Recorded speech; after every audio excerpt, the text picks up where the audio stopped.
दो घमंडी भाभी ने करवाई मासूम ननंद से दिवाली की सफाई। क्या बात कर रहे हो आप? अरे ऐसे कैसे हमारी जमीन के रेट नीचे कर दिए जाएंगे? क्या कहा? हमारी जमीन पर कब्जा भी करा जा रहा है?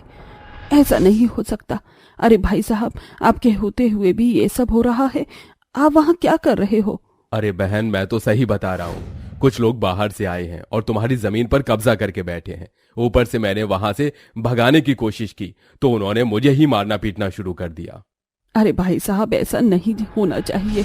मैं फौरन गांव आ रही हूँ और ये सारा हिसाब किताब अब मैं ही देखूंगी और आते वक्त मैं जमीन के सारे कागजात लेकर आऊंगी। आप वकील से बात करके रखना। चलो अब मैं फोन रखती हूँ। ऐसा कहकर वैजयंती फोन रख देती है। तभी उसके दोनों बेटे पूछते हैं, क्या हुआ माँ? किससे बात कर रही थी? अरे और किससे करूंगी? तेरे मामा से बात कर रही थी। तुझे पता है, हमारे गांव में जो हमारी जमीन है उस पर कुछ लोगों ने कब्जा कर लिया है और ऊपर से एक जमीन बिकने वाली थी। अब उसके रेट भी सस्ते कर दिए हैं। मुझे इस सिलसिले में गांव जाना पड़ेगा। माँ, अगर आप कहो तो मैं आपके साथ चलता हूँ। नहीं नहीं बेटा, तुम दोनों अपनी नौकरी देखो। ये सारे काम मैं अपने आप देख लूंगी। वैसे मेरी दोनों बहू कहाँ हैं? कहीं दिखाई नहीं दे रही। कहाँ है वो दोनों? तभी नाश्ते की टेबल पर नाश्ता लगाते हुए वैजयंती की दोनों बहू कहती हैं, माँ जी, हम दोनों नाश्ता बना रहे थे। माँ जी, पहले आप यहाँ आ जाइए और नाश्ता करते करते हमें बताइए क्या बात हो गई है। वैजयंती नाश्ते की टेबल पर बैठ जाती है और नाश्ता करते हुए अपनी दोनों बहू से कहती है, देखो बहू, जमीन के मामले में कुछ गड़बड़ हो रही है और इसी के सिलसिले में मुझे अब यहाँ से गांव जाना होगा। इसीलिए तुम दोनों अपनी ननंद का ख्याल रखना। मेरी फूल जैसी बच्ची को परेशान मत होने देना। अभी उसके एग्जाम्स आने वाले हैं। घर का सारा काम अपने आप कर लेना और दिवाली आ रही है, घर की साफ सफाई भी कर लेना। माँ, मुझे भी आप अपने साथ लेकर चलो ना। नहीं बेटी, मैं तुझे लेकर नहीं चल सकती। तेरे एग्जाम चल रहे हैं। एग्जाम पर ध्यान देना। दिवाली आ रही है, इसका मतलब ये नहीं कि तुम अपनी पढ़ाई लिखाई में जरा भी ध्यान मत दो। और सुनो बहू, हो सकता है कि मैं दिवाली तक घर पर ना आ पाऊं, इसीलिए घर की अच्छे से साफ सफाई करके लक्ष्मी पूजन अच्छे से कर लेना और अच्छे से दिवाली सेलिब्रेट कर लेना।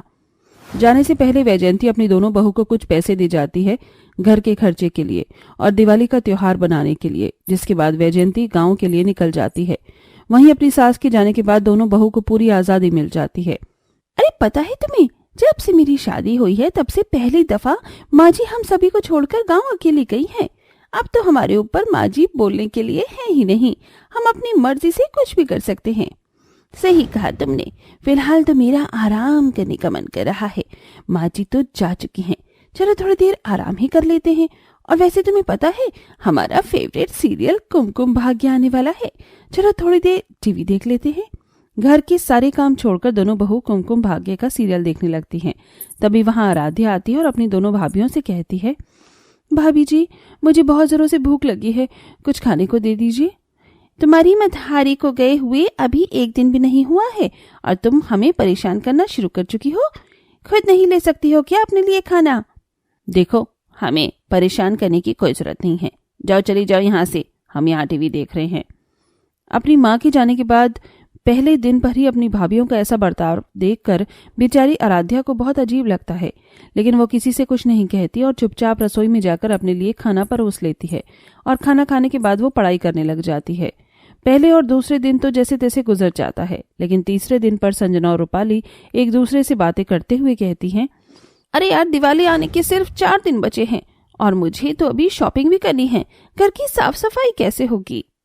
मैं भी तो यही सोच रही हूँ, लेकिन मुझे भी समझ नहीं आ रहा, आखिर करूँ तो क्या करूँ? मुझसे इतना काम भी नहीं हो सकता। तभी उनकी नजर आराध्या के ऊपर पड़ती है।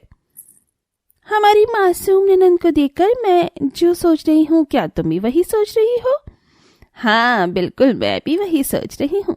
हमारी इस बेचारी मासूम ननंद का हमें फायदा उठाना चाहिए। क्या बोलती हो तुम? नेकी और पूछ पूछ। चलो इसे अभी काम पर लगाते हैं। रूपाली और संजना दोनों ही पढ़ाई करती हुई आराध्या के पास पहुंच जाती हैं, जिसके बाद संजना एकदम से आराध्या की सारी किताबें बंद कर देती है और उससे कहती है, इस घर में जब देखो फुकट का खाती रहती हो। अरे कुछ काम भी कर लिया करो। चलो जल्दी से खड़ी हो जाओ और घर के जितने भी जाले लगे हुए हैं उन सबको साफ करना शुरू करो। लेकिन कल तो मेरा एग्जाम है ना भाभी। पढ़ाई लिखाई करके भी क्या करोगी? करना तो तुम्हें चूल्हा चौका ही है। चलो जल्दी से साफ सफाई करो, अभी घर के काम नहीं सीखोगी तो कब सीखोगी? दोनों बहू मिलकर बेचारी आराध्या से घर के सारे काम करवाने लगती हैं। घर की जाली साफ हो गई, अब एक काम करो, घर के अंदर जितना भी सामान रखा है उन सभी पर कॉलिंग लेकर डस्टिंग कर दो, सारी चीज चमकनी चाहिए। बेचारी आराध्या ये सुनकर घर में डस्टिंग भी करना शुरू कर देती है। ऐसे ही वो दोनों 3 दिन तक बेचारी आराध्या से दिवाली की सारी सफाई करवाती और दिवाली से एक दिन पहले वो दोनों अपने लिए खूब सारी शॉपिंग करके आती हैं। साड़ी अच्छी लग रही है, दिवाली के लिए बहुत अच्छी लगेगी मुझ पर। सही बोल रही हो। वैसे मुझे बताओ, मुझे क्या पहनना चाहिए, ये वाली ड्रेस या फिर ये वाली ड्रेस? भाभी, आप दोनों मेरे लिए कुछ लेकर नहीं आई हो? दिवाली वाले दिन मैं क्या पहनूंगी, मेरे पास तो नए कपड़े भी नहीं हैं।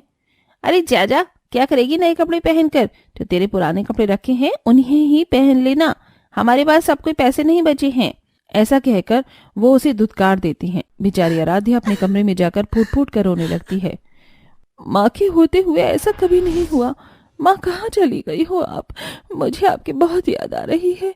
मेरी दोनों घमंडी भाभियां मुझ पर अत्याचार कर रही हैं। माँ प्लीज जल्दी वापस लौट आओ, कहाँ हो आप? आराध्या को अपनी माँ की बहुत याद आ रही होती है। वहीं संजना रूपाली दिवाली वाले दिन भी बेचारी आराध्या से घर के सारे काम करवाती हैं और खुद सच सवच कर बम पटाखे फोड़ रही होती हैं। लेकिन तभी अचानक से बैजयंती गांव से वापस लौट आती है। जैसे ही वो अपने घर में अपनी बेटी को साफ सफाई करते हुए देखती है, वो अपनी दोनों बहू को तुरंत बुलाती है। ये सब क्या चल रहा है इस घर के अंदर? मेरी बेटी यहाँ साफ सफाई कर रही है, फटे पुराने कपड़े पहने हैं, और तुम दोनों बाहर बम पटाखे चला रही हो। माँ जी, दरअसल वो बात यह है कि वो कुछ कह पाती इससे पहले आराध्या रोते हुए अपनी माँ को सारी सच्चाई बता देती है, जिसे सुनकर वैजयंती को बहुत तेज गुस्सा आता है। मुझे तुम दोनों से ये उम्मीद जरा भी नहीं थी। अरे मैंने तो ये सोचकर अपनी बेटी को यहाँ अकेले छोड़ दिया कि तुम उसकी भाभी हो और भाभी माँ समान होती है, लेकिन तुमने तो उसको इस घर की नौकरानी ही बना दिया। क्या तुम्हें इस पर जरा भी तरस नहीं आया? अगर यही सब तुम्हारे साथ हुआ होता तो तुम्हें कैसा लगता? क्या मैंने तुम्हारे साथ कभी ऐसा किया है? वैजयंती की ऐसी बातें सुनकर रूपाली और संजना को अपनी गलती का पछतावा होता है, जिसके बाद वो रोते हुए वैजयंती से माफी मांगती हैं। हमें माफ कर दो माँ जी, हमसे बहुत बड़ी भूल हो गई। काम के आलस में हमने एक बार भी आराध्या के बारे में नहीं सोचा। हमें आराध्या के साथ ऐसा नहीं करना चाहिए था माँ जी, हमें माफ कर दो। तुमने मेरी बेटी के साथ अच्छा नहीं किया, इसलिए मैं तुम्हें माफ नहीं करूंगी। जाओ, अपना सामान उठाकर चले जाओ यहाँ से। नहीं माँ, इन्हें मत निकालो, ये मेरी भाभी हैं, जैसी भी हैं ठीक है, और इन्हें अपनी गलती का पछतावा भी है। मेरे लिए इतना ही काफी है, मैंने इन्हें माफ कर दिया, आप भी कर दो। अपनी बेटी के कहने पर वैजयंती अपनी दोनों बहू को माफ कर देती है, जिसके बाद वैजयंती तुरंत ही अपनी बेटी के लिए नए कपड़े लेकर आती है और दिवाली का त्योहार सभी के साथ खुशी खुशी मनाती है। अब तो मुझे घर आए 1 महीना होने को आया है, कब घर आएगी? माँ, मुझे यहाँ ऑफिस में बहुत काम रहता है, और दूसरी बात, हमारे घर में एक ऐसा शख्स भी मौजूद है जिसने सारे घर का एटमॉस्फेयर खराब कर रखा है। एक तरफ आशा अपनी माँ से फोन पर बात कर रही थी, तो वहीं दूसरी तरफ, मेरे साथ गन्ना चराने चलेगा? गन्ना कहाँ है? वहां देख, वो ट्रक। मैं भाई साहब, इतने सारे गन्ने, चल गरिया। गौरी और वो बच्चा एक पेड़ पर चढ़ने लगे और पेड़ की एक ऊंची और मजबूत सी डाल पर बैठकर गौरी ने उस ट्रक में से 2 गन्ने खींच लिए। वाह गरिया, तू तो धमाल है। बजर बट्टू, मुझे किसी से कम ना समझना। गौरी और वो छोटा बच्चा नीचे उतरने लगे। गौरी तो आराम से पेड़ से नीचे उतर गई, लेकिन थोड़ी सी ऊंचाई से उस बच्चे का पांव फिसल गया। अरे बजर बट्टू चुप कर, अगर माँ आ गई तो मेरी तो खटिया ही खड़ी हो जाएगी। मेरे चोट लग गई और तुझे अपनी खटिया आगे पड़ी है। अच्छा, अगर तू चुप हो जाएगा तो मेरा वादा है, मैं तुझे पूरे 2 रुपया दूंगी। बोल, मंजूर? गौरी की बात सुनकर वो बच्चा बिल्कुल चुप हो गया। ये ऐसे शेर बच्चे रोते ना हैं, समझा? अब जा इन 2 रुपए की टॉफी लेके आ जा। गौरी सारा दिन गांव में बस ऐसे ही आवारगी करती रहती थी। वैसे उसकी एक बहन पढ़ लिख कर शहर की एक अमीर बिजनेस वुमेन बन चुकी थी, लेकिन फिर भी गौरी पर इस सब का कोई फर्क नहीं पड़ता था।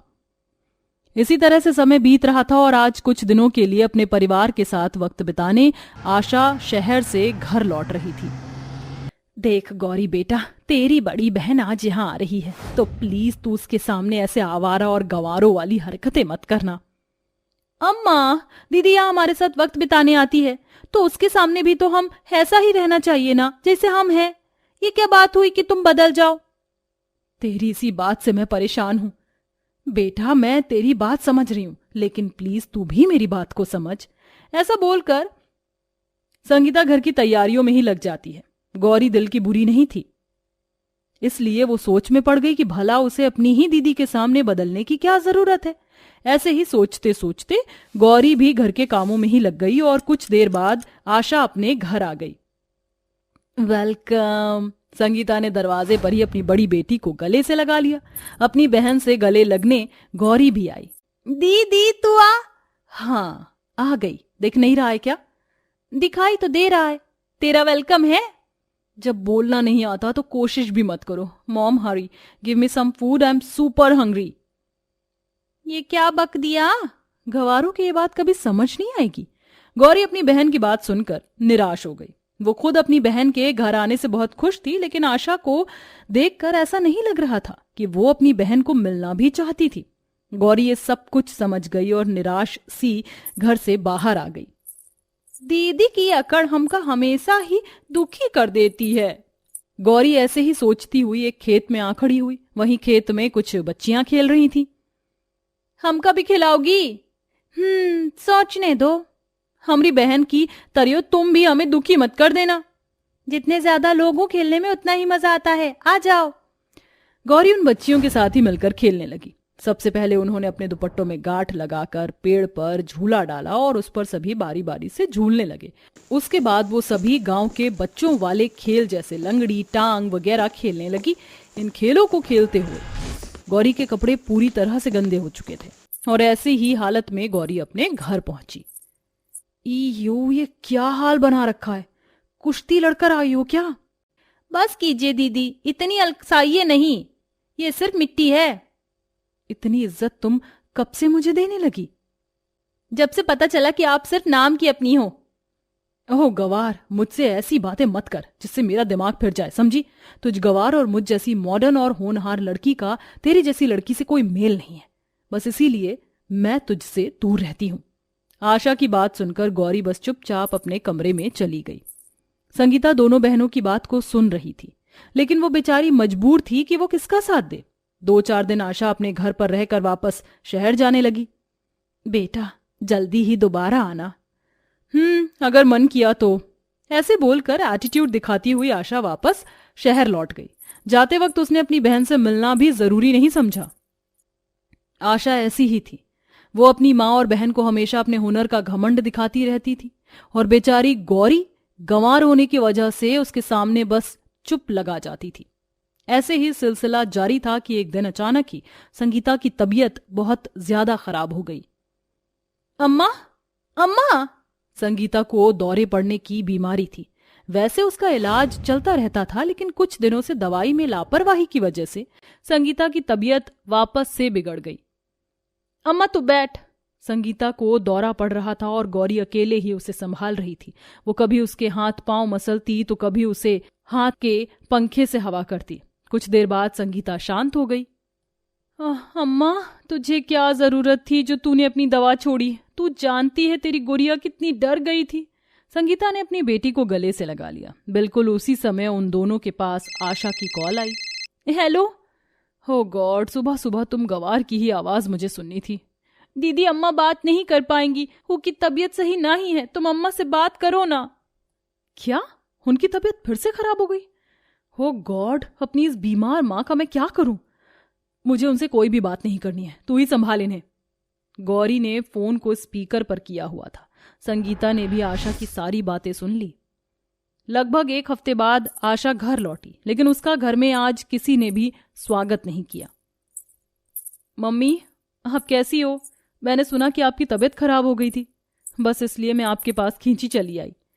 आशा ऐसे बोलते हुए आ ही रही थी कि तभी उसने अंदर आकर देखा तो उसकी माँ बिस्तर पर बहुत बीमार पड़ी हुई थी और गौरी उसकी सेवा कर रही थी। माँ? बस दीदी, दूर रहो मेरी माँ से। तुमको तो हमने पूरी बात बताई थी, तब तो तुम्हें कछु महसूस नहीं हुआ था, तो अब काहे ऐसी दीदों को फाड़ती हुई आ रही हो? चुप कर गंवार। हम गंवार हैं, लेकिन खुशी है कि तुम्हारी तरह पत्थर दिल नहीं। अब अच्छी बनने का नाटक मत करो। अम्मा ने भी तुम्हारी उस दिन सारी बातें सुन ली थी। अरे पैसा और शहर के रंग में तुम इतनी बदल गई कि तुमको तुम्हारे अपने बुरे लगने लगे। अगर ई चीज को कामयाबी बोलते हैं तो हम खुश हैं कि हम गंवार हैं। कम से कम हमारे पास अपनों के लिए दिल और समय तो है। अपनी बहन के मुंह से ऐसी इंसानियत की बातें सुनकर आशा को उसकी गलती महसूस होने लगी। शायद तू सही बोल रही है गौरी, मैं अब तक बहुत गलत कर रही थी। माँ, गौरी प्लीज मुझे माफ कर दो। आशा रोते हुए माफी मांगने लगी।